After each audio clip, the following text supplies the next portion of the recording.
যেখানেই আকাশের নীল আর জলের নীল এক হয়ে মিশে যায়, সেখানেই জন্ম নেয় নীল দরিয়া।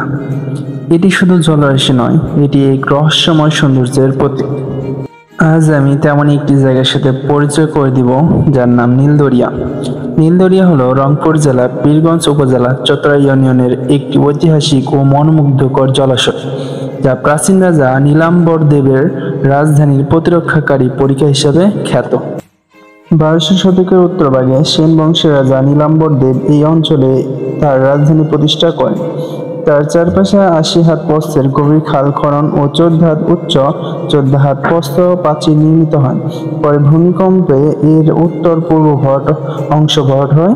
বাকি 3 পাশের গভীর জলাশয় আজ নীলদরি হিসাবে পরিচিত। পুরো জলাশয়ের আয়তন প্রায় 92 একর। কেন্দ্রে একটি স্থলভাগ 2 ভাগে বিভক্ত। প্রথম অংশ, প্রথম কোর্টটা হলো 26 একর এবং দ্বিতীয় কোর্ট 22 একর।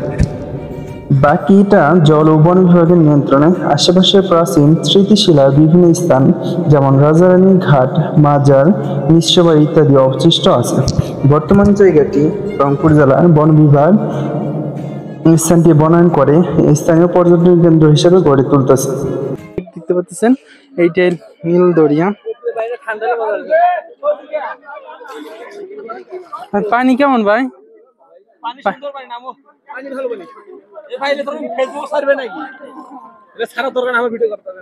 আচ্ছা, লেকটা অনেক বড়, অনেকে এখানে গোসল করতেছে। জামা কাপড় না আনার কারণে এখানে নামা হয় না।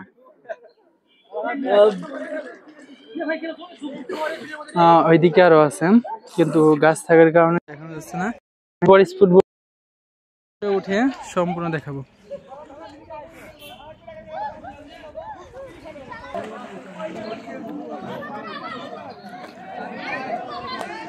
আমরা এখন এই সামনে দেব। এখানে লোকের সংখ্যা যত সময় যাচ্ছে, মানে বিকেলে আসছে তত মানুষ বাড়তেছে।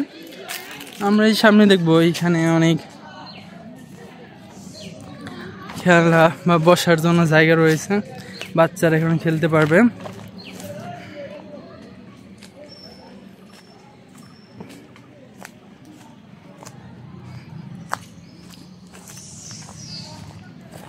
আমি এই সামনে একটু, এই যে এখানে বাচ্চাদের জন্য দোলনা আছে, পিচ্ছিল খেলার জন্য একটা জায়গা রয়েছে।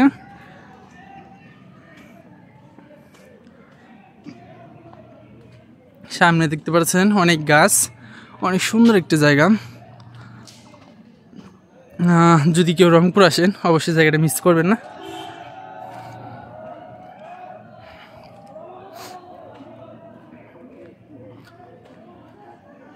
এই সামনে আছে ক্রিকেট খেলার মাঠ, একটি বড় মাঠ।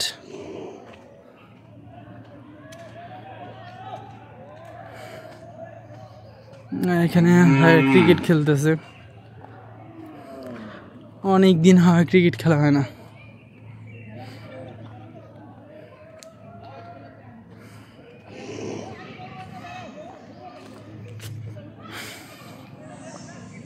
মাঠটা অনেক বড়।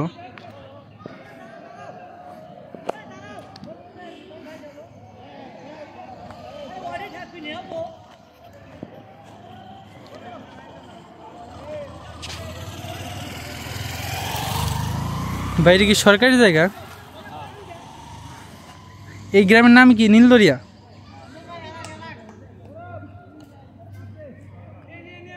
যে ভাইরা এখানে ক্রিকেট খেলতেছে, এটা একটা সরকারি জায়গা। এই গরমের মধ্যে আমরা যখন ঘুরতেছি অবস্থা একেবারেই খারাপ। আর এই গরমের মধ্যে যারা ক্রিকেট প্রেমী, তারা এই গরম কি 100 ডিগ্রি সেলসিয়াস তাপমাত্রা হলেও ক্রিকেট খেলবে। ভাই কি টার্গেট দিচ্ছেন? এত এর আগে যারা খেললো তারা কি?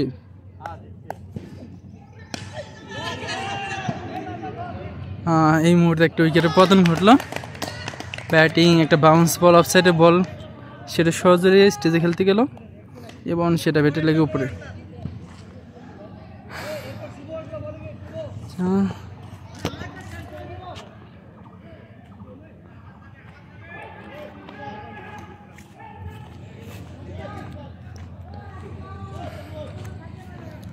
জায়গাটা অনেক বড়।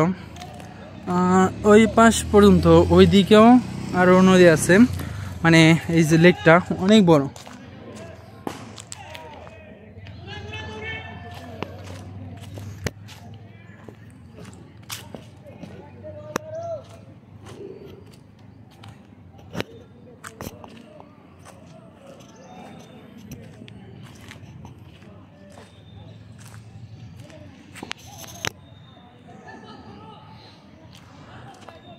এইখানে যদি ঘুরতে আসেন আপনারা তো মজা পাবেন। এখানে অনেক সুন্দর একটা জায়গা। একটু পর যখন লেকের আমরা বোটে উঠবো, বোটের ভিডিওটা আপনাদের দেখাবো, বোটে কতটা খরচ পড়ে এবং কতক্ষণ ঘোরায় সবই দেখাবো। এখন আশেপাশে যতটুকু দৃশ্য আছে সেগুলো আমি আপনাদেরকে দেখালাম, আরও কিছু বাকি আছে সেগুলো আমি দেখাবো, সাথেই থাকুন। এখানে এই যে অনেকগুলো আম গাছ রয়েছে সারিবদ্ধভাবে এইদিকে, আর এইদিকে সূর্যের তেজ কত, যে সূর্যে এত গরম, যে গরমে অবস্থা কাহিল। কারণ আমরা গতকালকে গিয়েছিলাম 3 বিঘা করিডোর, 3 বিঘা করিডোর দিয়ে আমরা গেছিলাম দহগ্রাম, যেটা আমরা ইন্ডিয়ার উপর দিয়ে যেতে হয় অল্প কিছু জায়গা।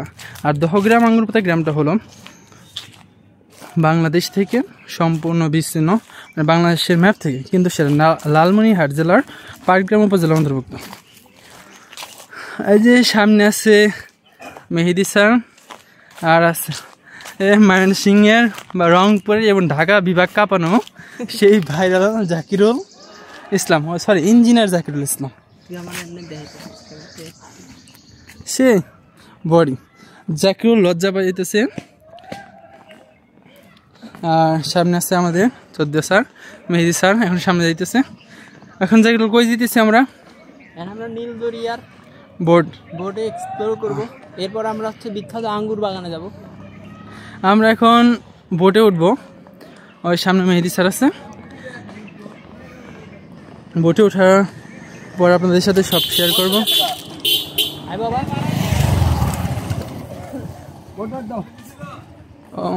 ওই যে বোট, আমরা যে বোটে উঠবো সে বোটটা ওই পাশে চলে গেছে, বোটে উঠবো। ধন্যবাদ সবাইকে সাথে থাকার জন্য, সাথেই থাকুন বিস্তারিত জানার জন্য।